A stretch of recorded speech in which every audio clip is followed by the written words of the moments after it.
তারেক নেওয়াজ ছেলের পানে কিছুক্ষণ তাকিয়ে রইল। পিছনে বাঁধা হাত শিথিল করে দুপা এগিয়ে এসে বললেন, ইরফান, ভেতরে এসো, তোমার সাথে আমার কথা আছে, ইম্পর্টেন্ট টপিক। ইরফানের দৃষ্টি শুদ্ধর দিকে। শুদ্ধ ঢোক গিলল। মেঝে থেকে ধীরে ধীরে উঠে দাঁড়ালো। দুই হাতের গোটানো শার্ট কবজি পর্যন্ত নামিয়ে দিল। ইরফানের দিকে চেয়ে ডান হাতে মাথার চুলগুলো এলোমেলো করল। তার উদ্দেশ্য, সে এখন আবুল সাজতে চাইছে। আর মায়েরা তাকে দেখে বলবে, অসম্ভব, এই আবুলকে আমি কিছুতেই বিয়ে করব না। তারেক নেওয়াজ বিরক্ত হয়ে বলল, ইরফান, আমি তোমাকে কিছু বলছি। ইরফান শুদ্ধর থেকে দৃষ্টি ঘুরিয়ে তার বাবার দিকে ফেরায়। গম্ভীর কণ্ঠে বলে, আই এম নট ইন্টারেস্টেড। কথাটা বলে এক সেকেন্ডও সেখানে দাঁড়ায় না। গট গট পায়ে চলে যায়।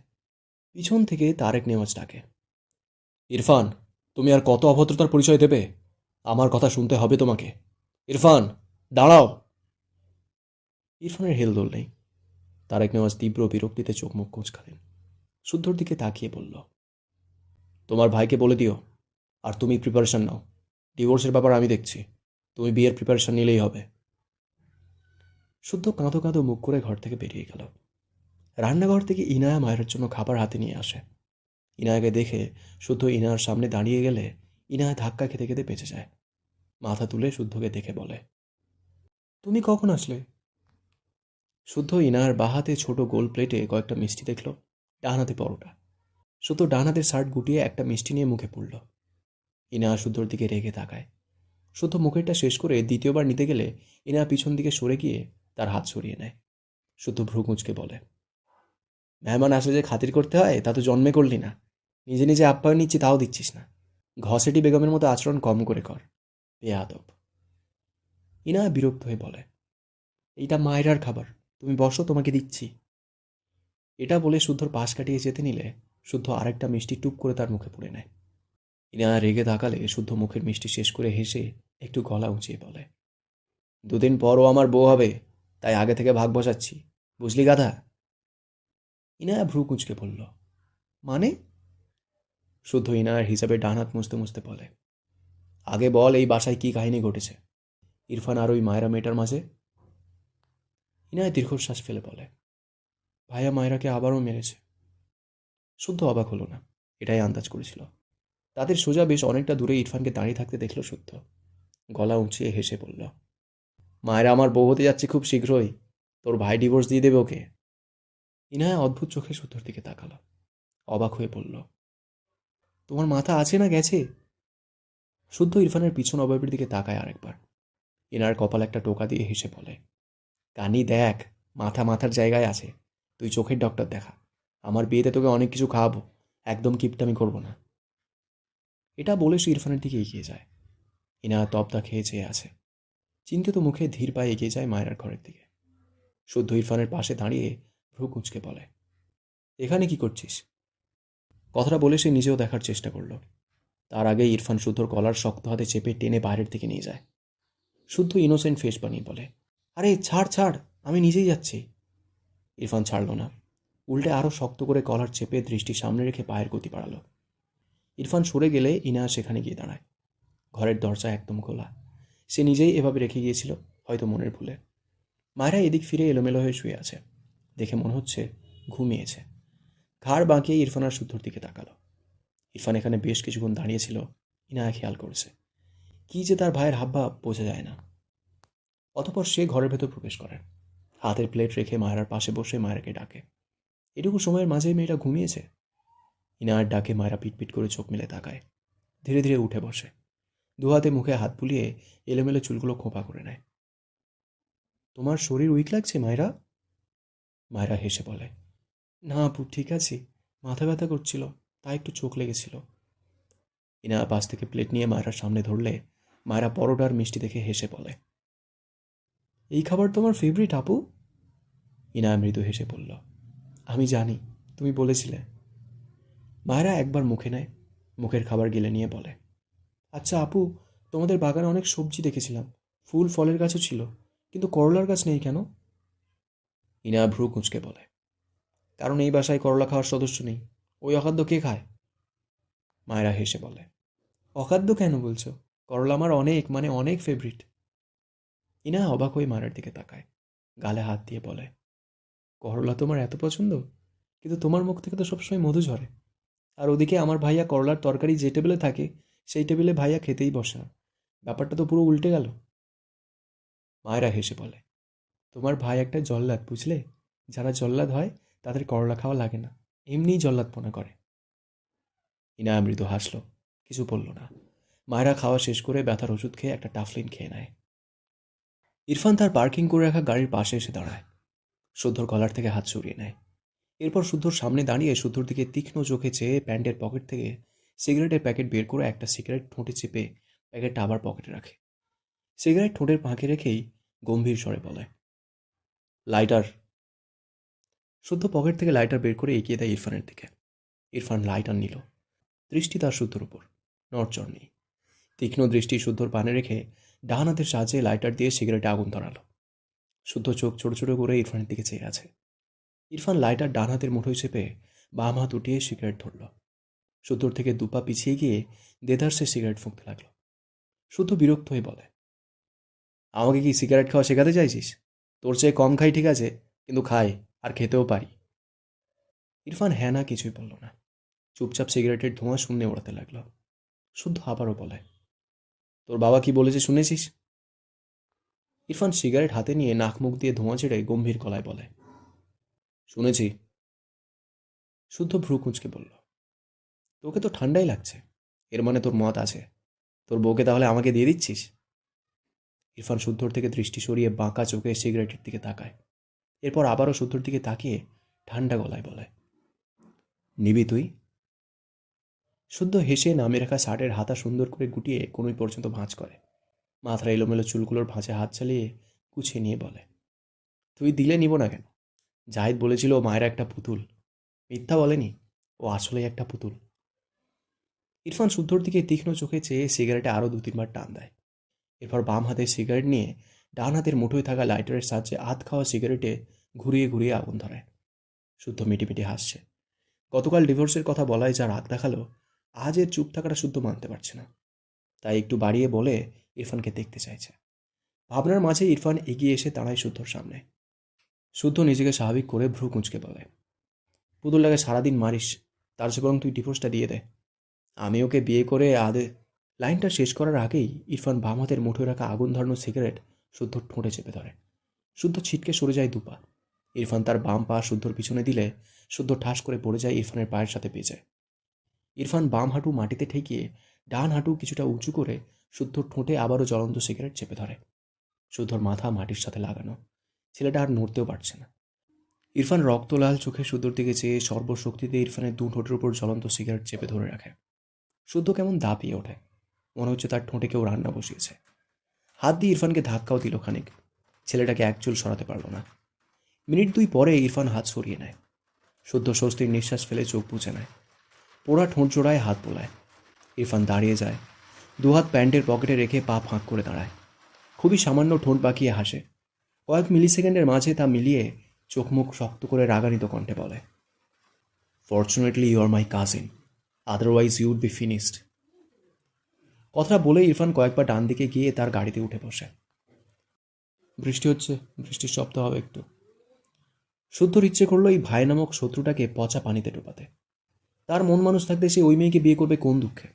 চাইলো এর ভাব বুঝতে, কিন্তু হয়ে গেল সাক্ষাৎ ভিলেন। একটু পর ধীরে ধীরে উঠে বসল। তারেক নেওয়াজ তখন বাইরে বেরিয়েছে। শুদ্ধকে গাড়ি পার্কিং লটে এভাবে বসে থাকতে দেখে এগিয়ে এসে বলল, তুমি এখানে বসে কি করছো?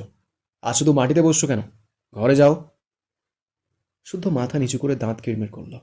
এই দুটো বাপ বেটা তাকে যে কি পেয়েছে।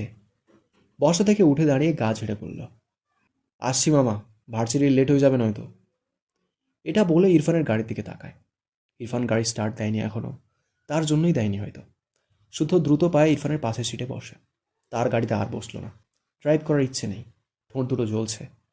শুদ্ধ বসার সাথে সাথে ইরফান গাড়ি স্টার্ট দেয়। শুদ্ধ চোখ বুজে বলে, আমি তো ডিভোর্স করাতাম না।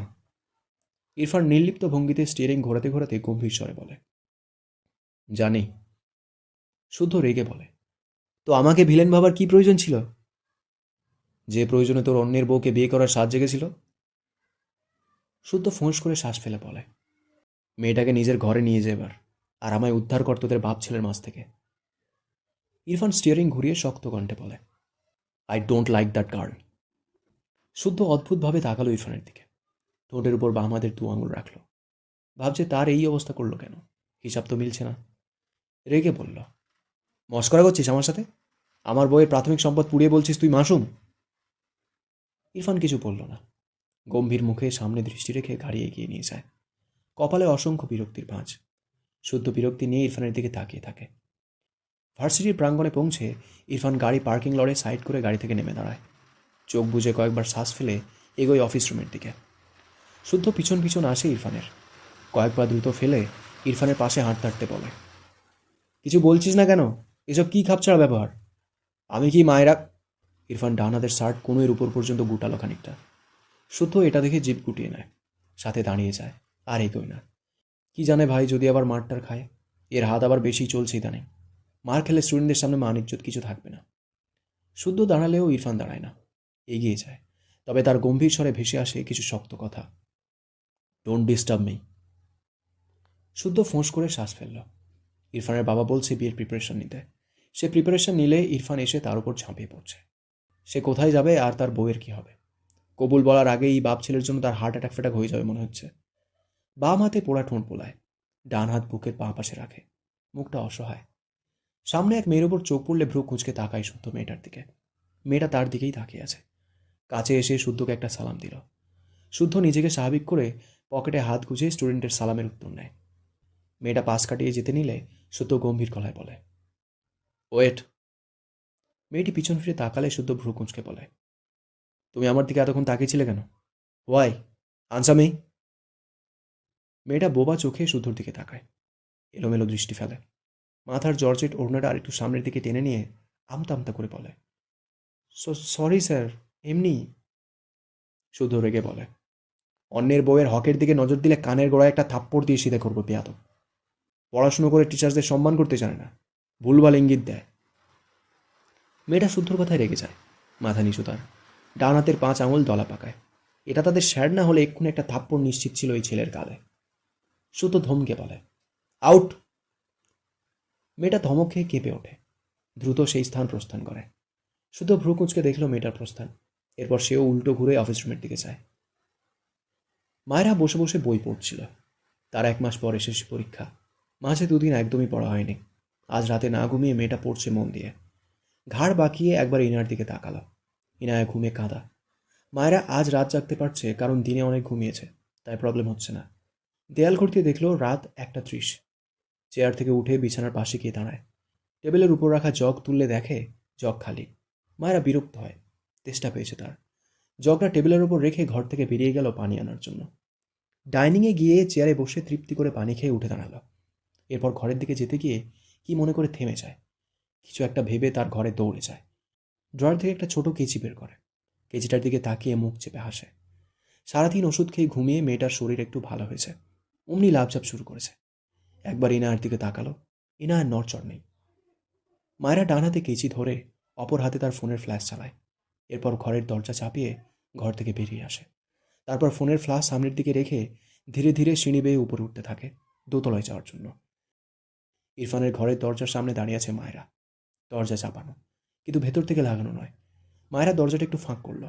ভেতরে ঘুটঘুটে অন্ধকার। মায়েরার মনে হলো এই ঘর একটা ভুতুরে ঘর। পা দিয়ে একটু একটু করে দরজা ঠেলে মায়েরা ভেতরে উঁকি দেয়। মেয়েটা ঢোক গেলে এত অন্ধকার করে রাখায় মায়ের বিরক্ত লাগলো। তারা কি সুন্দর জিরোবাতি জ্বালিয়ে ঘুমায়। বিড়বিড় করল, এই লোকটা আসলেই আর্টিস্টিক। দুরু দুরু বুকে পা টিপে টিপে ঘরের ভেতর প্রবেশ করে। ফোনের আলো সামনের দিকে ধরলে চোখে পড়ে বিছানায় কেউ শুয়ে আছে উল্টো হয়ে। মায়েরা স্বস্তির নিঃশ্বাস ফেলে। একটু শ্বাস নিয়ে আবারও আলতো পা ফেলে এগিয়ে যায়। একদম বিছানার কিনারায় গিয়ে দাঁড়িয়ে ইরফানের পিঠের দিকে লাইট তাক করে রাখে। ইরফানের খালি পিঠ মায়েরার চোখে পড়ে। মায়েরা ঢোক গেলে সে ভাবল এই লোক ফর্সা, নাকি তার ফোনটা একটু বেশি উন্নত মানের, তাই এমন লাগছে। ইরফান কোমর পর্যন্ত কাঁথা টেনে উল্টো হয়ে শুয়েছে। দুহাত উপর দিকে উঠিয়ে মাথা ডান দিকে ফিরিয়ে রেখেছে। মায়েরা ইরফানকে দেখা রেখে ইরফানের মাথার দিকে নজর দেয়। ঝাঁকড়া চুলগুলো এলোমেলো হয়ে আছে। মায়েরা আবারও একটু হাসে, মনে মনে বিড়বিড় করে, এইবার বুঝবে ঠেলা। আমাকে কত মারলো, গালটা সরকারি পেয়েছে। এখন তোমার টাক করিয়ে মজা বোঝাবো। হাতের ফোন মুখে সাহায্যে ধরে হালকা নিচু হয়। কাঁপা হাত দুটো এগিয়ে নেয় ইরফানের মাথার দিকে। বাম হাতে কয়েকটা চুল ধরে, ডান হাতে কেচি। দু হাত অস্বাভাবিকভাবে কাঁপছে, ভয়ে হয়তো। মায়েরা ঢোক গিলে কেঁচিতে চাপ দিতে গেলে ইরফান উল্টো ঘুরে তাকায়। মায়েরা ঠাস করে পড়ে যায় বিছানায়। হাতের কেঁচির কোনা তার গলায় এসে বেঁধে। মায়েরা ব্যথা ভয় সব মিলে চিৎকার দিতে চায়, তার আগেই ইরফান তার শক্ত ডান হাতে মায়েরার মুখ চেপে ধরে। মায়েরা চোখ বড় বড় করে তাকায়। ফোন যে কোথায় পড়েছে, লাইট দেখা যায় না। পুরো ঘর ঘুটঘুটে অন্ধকার। মায়েরার পুরো শরীর কাঁপছে, নড়তেও পারছে না। মনে হচ্ছে তার উপর 100 কেজি বালির বস্তা রেখেছে, আর তাকে বোবা বানিয়ে দেওয়া হয়েছে মুখ চেপে। মায়েরা ঘরে পা রাখার পরপরই ইরফান বুঝেছিল ঘরে কেউ এসেছে। সে তো ঘুমায়নি, কিছুক্ষণ আগে শুয়েছে। যা একটু চোখ লেগে এসেছিল মায়েরার আগমনে তাও হাওয়া হয়ে গিয়েছে। তাদের বাড়িতে যে চোর আসবে না তা সবার জানা। এই বাঁদর ছাড়া আর কেউ এভাবে আসবে না ইরফান তাও হয়তো বুঝেছিল। তাই চুপচাপ শুয়েছিল এ কী করে দেখার জন্য। ইরফান তার বাম দিকে হাত বাড়িয়ে বেড সাইড ল্যাম্প চালায়। ঘর জুড়ে স্বল্প আলো ছড়িয়ে পড়ে। মায়েরা চোখের পাতা পিটপিট করে তাকায়। তার উপর ইরফানকে দেখে ঢোক গেলে হাত নাড়াতে চায়, তবে পারে না। মায়ের ভয়ঙ্কর কান্না পাচ্ছে। ইরফান শক্ত কণ্ঠে বলে, এখানে কেন এসেছো? মায়েরা ঢোক গেলে একটু নড়ার চেষ্টা করলো, পারল না। অসহায় চোখে ইরফানের দিকে তাকায়। আবছা আলোয় ইরফানের শক্ত মুখটা দেখে মায়ের আত্মার পানি শুকিয়ে যায়। মনে মনে বলছে, একবারই জল্লাদের হাত থেকে বাঁচিয়ে দাও, এর চুল মাটিতে ঠেকে কেশবতী হয়ে গেলেও আর আসবো না। ইরফান আবারও শক্ত কণ্ঠে বলে, স্টুপিড, কেন এসেছো এখানে? হোয়াই? মায়েরা কেঁপে ওঠে, চোখ দুটো বুঝে নেয় আজ আর তাকে কেউ বাঁচাতে পারবে না। ইরফান মায়েরার মুখ থেকে হাত সরিয়ে নিলে মায়েরা দ্রুত চোখ খুলে উঠতে নেয়, কিন্তু সে তো শুধু মুখ ছাড়া পেয়েছে। ইরফান তার উপর থেকে এক চুলও সরেনি। মায়েরা জিভ দিয়ে ঠোঁট ভিজিয়ে কাঁপা কণ্ঠে বলে, বিশ্বাস করুন, আমি আপনাকে মানুষ বানিয়েই চলে যেতাম, ছেড়ে দিন প্লিজ। ইরফান রাগান্বিত স্বরে বলে, হোয়াট? মায়েরা কেঁপে ওঠে, ইস, ভুল জায়গায় সত্য কথা বলে ফেলেছে। মায়েরা কাঁদো কাঁদো মুখ করে বলে, সরি সরি, আমি বলতে চাইছিলাম আমার খিদে পেয়েছে, ছেড়ে দিন দয়া করে। ইরফান ভ্রু কুঁচকে তাকায় মায়েরার মুখের দিকে, গম্ভীর গলায় বলে, আমি খাবার নিয়ে বসেছিলাম, ইডিয়েট।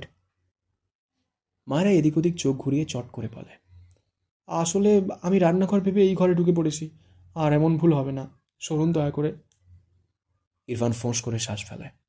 তীক্ষ্ণ চোখে মায়েরার মুখের দিকে চেয়ে থাকে কিছুক্ষণ। মায়েরা চোখ বুজে দোয়া পড়ছে। বাঘের থাবায় বন্দি সে, দোয়া ছাড়া আর কিছুই মাথায় আসছে না। ইরফান মায়েরাকে ছেড়ে উঠে বসলে মায়েরা দ্রুত শোয়া থেকে উঠে পড়ে। গলার কাছে কেচি ঠাস করে পড়ে ইরফানের হাতের উপর। মায়েরা সেসব দেখল না, তার ফোনের খোঁজও করল না। সব ভুলে সে শুধু এ ঘর থেকে বেরোতে চায়। মেয়েটা বিছানা থেকে নেমে দৌড় দেওয়ার জন্য এক পা বাড়ালে ইরফান মায়েরার হাত টেনে ধাক্কা দিলে মায়েরা পিছন থেকে এসে ঠাস করে ইরফানের বুকে ধাক্কা খায়। ইরফান বাম হাতে মায়েরার পেট পেঁচিয়ে ধরে। মায়েরা ভয় কাঁপছে, সে কি এই বাঘের থেকে ছাড়া পাবে না? সবাই তো ঘুমায়, বাঁচাবে কে তাকে? ইরফান শক্ত কণ্ঠে বলে, আমাকে টাক করাতে এসেছিলে, শাস্তি না নিয়েই যাবে? মায়েরা চোখ বড় বড় করে তাকায়। তার পেটে থাকা ইরফানের দু হাত ঠেলে সরাতে চায়, পারে না, তবে হালও ছাড়ে না। ইরফান ডান হাতে কেচি তুলে নেয়, মায়েরার সামনে নিয়ে কয়েকবার নাড়ায় কেচি। এরপর গম্ভীর স্বরে বলে, তোমার চুল কে বাঁচাবে এবার? মায়েরা কেঁদে দিয়ে বলে, না না, আমার চুল কাটবেন না প্লিজ, আমার সাধের চুল, ছেড়ে দিন আমায়। আপনি কেশবতী হয়ে গেলেও আর তাকাবো না আপনার চুলের দিকে, ছেড়ে দিন আমায়। ইরফান ছাড়ল না মায়েরাকে। মায়েরা উপায় না পেয়ে মাথা নিচু করে ইরফানের হাতে দাঁত বসিয়ে দেয়। ইরফান শক্ত চোখে মায়েরার পিঠে ছড়িয়ে পড়া চুলগুলোর দিকে তাকায়। মায়েরা ইরফানের হাত কতক্ষণ যে কামড়ে ধরে রাখলো, তবুও ইরফানের কোনো হেলদোল নেই। মায়ের এতে রাগ লাগলো, হাতে থেকে দাঁত সরিয়ে হাতের উপর ঠোঁট জোড়া রেখেই বিড়বিড় করল, আল্লাহ, এই লোকটাকে এমন গন্ডার বানিয়েছো কেন? ইরফান মায়েরার পেট ধরে রাখা হাত শিথিল করলে মায়েরা পড়ে যেতে নিলে ইরফান মায়েরার চুলের গোছা ধরে মায়েরাকে তার দিকে ফেরায়। মায়েরা ব্যথা পায়, কেঁদে কেটে বলে, ব্যথা পাই আমি, ছাড়ুন বলছি, আর আপনার চুল কাটতে আসবো না। ইরফান নীরব চোখে মায়েরার মুখপানে চেয়ে কিছুই বলে না। চুলের গোছা আরও খানিকটা শক্ত করে ধরে। মায়েরার মাথা হেলে গিয়ে ইরফানের বুকে ঠেকে। ইরফান শক্ত গলায় দাঁতে দাঁত চেপে বলে, স্টুপিড গার্ল, আউট। কথাটা বলে মায়েরার চুল থেকে হাত সরিয়ে নেয়, হাতের কেচি ছুঁড়ে মারে। মায়েরা ছাড়া পেয়েই দ্রুত ইরফানের থেকে সরে দাঁড়ায়। 1 সেকেন্ডও সময় নষ্ট না করে দৌড় লাগায় ঘর থেকে বেরোনোর জন্য। যাওয়ার সময় হাত লেগে একটা ফুলদানি ঠাস করে পড়ে যায়। মায়েরা ভয়ে চেঁচিয়ে ওঠে, পিছন ফিরে তাকায় না, দ্রুত দরজার কাছে চলে যায়। এই যে শুনুন, আমি সুযোগ পেলে ঠিকই আপনাকে মানুষ বানিয়ে ছাড়ব। এমন জঙ্গলি মানুষকে দেখলে যে কেউ ভয় পাবে। কথাটা বলেই দৌড় লাগায় আবার। ছাড়া পেয়ে সব বলা কথা ভুলে গিয়েছে। ইরফান দাঁতে দাঁত চেপে মায়রার প্রস্থান দেখল। বিড়বিড় করল, স্টুপিড বাঁদর। মায়রা ঘর থেকে বেরিয়ে সামনে তার শ্বশুরকে দেখে থতমত খেয়ে যায়। তারেক নেওয়াজের ঘুম ভেঙে যাওয়ায় তিনি পানি নিতে ঘর থেকে বেরিয়েছিলেন। উপরে শব্দ পেয়ে দ্রুত উপরে উঠে আসে। ইরফানের ঘর থেকে এত রাতে মায়রাকে বেরোতে দেখে তিনি হতভম্ব হয়ে চেয়ে আছে। যদিও এরা নামে স্বামী স্ত্রী, কাছে তো নয়। তাছাড়া মায়রার চোখে পানি, দেখেই বোঝা যাচ্ছে মেয়েটা কেঁদেছে। মায়রা দুহাতে চোখ মুছে আমতা আমতা করে বলে, ঘুম পেয়েছে বাবা, যাই। আচ্ছা। কথাটা বলে দৌড়ে সিঁড়ি বেয়ে নামতে থাকে। ওদিকে ইরফান বিরক্ত হয়ে বিছানা থেকে নেমে দাঁড়ায়। এই বাঁদরের জন্য আর দরজা খুলেও রাখা যাবে না। এগিয়ে এসে দরজা লাগানোর জন্য বাম হাত বাড়িয়ে দরজায় হাত রাখে, কিন্তু সামনে চোখ পড়লে থেমে যায়। দরজার সামনে তার বাবা দাঁড়িয়ে আছে। ইরফান বাবাকে দেখে অবাক হয়। তারেক নেওয়াজ অদ্ভুতভাবে তাকিয়ে আছে ইরফানের দিকে। চোখ ঘুরিয়ে ইরফানের হাতে চোখ পড়লে আরও অবাক হয়। ইরফান বাম হাত এগিয়ে দিয়েছে দরজা লাগানোর জন্য। মায়েরা বাম হাতেই কামড় দিয়েছে একটু আগে। ফর্সা হাত হয় কামড়ের লাল দাগটা তারেক নেওয়াজের চোখ এড়াল না। তিনি অবাক হয়ে ইরফানের দিকে চোখ তুলে তাকায়। ইরফানও বাবার দৃষ্টির মানে বুঝতে না পেরে ভ্রু কুঁচকে তাকিয়ে আছে বাবার দিকে।